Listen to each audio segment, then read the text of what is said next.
Hello, dear students. Hope you are doing fine.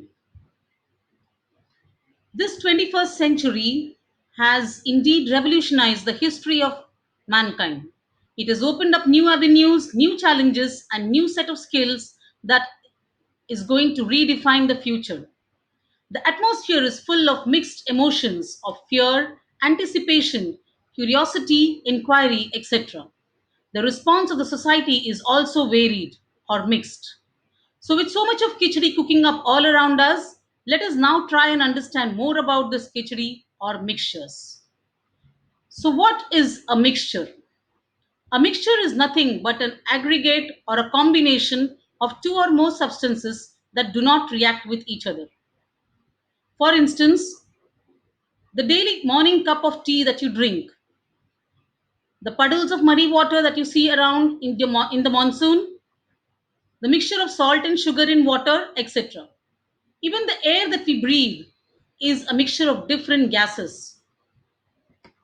Now, since the constituents of a mixture do not react with each other, they retain their individual properties and they can be easily separated by simple physical methods.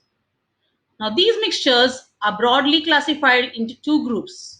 You can have homogeneous and heterogeneous mixtures. Look at this picture. This represents a homogeneous mixture, while this one represents a heterogeneous mixture. Now, on what basis do I say that this is a homogeneous or a heterogeneous mixture? Well, students, it's based on the number of phases.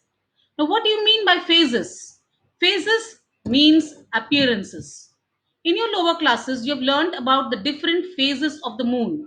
That is, how does the moon appear during its waxing or waning period?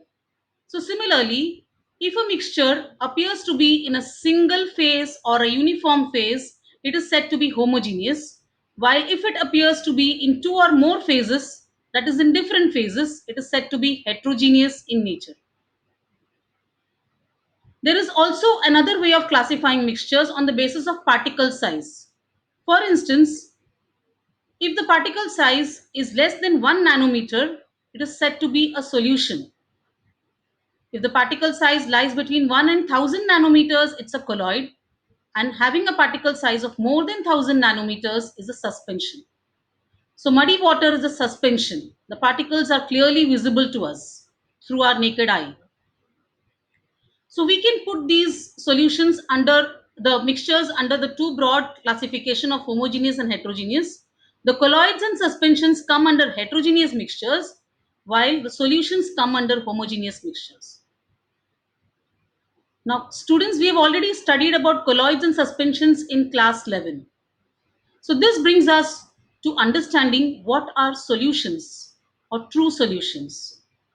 So, this is what we shall be learning in the upcoming chapter, solutions, which happens to be the second chapter of your textbook.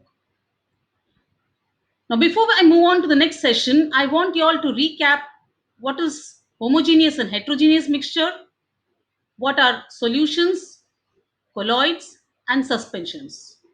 So please go through all this before we meet for the next session. Until then, it's goodbye and thank you from me. See you soon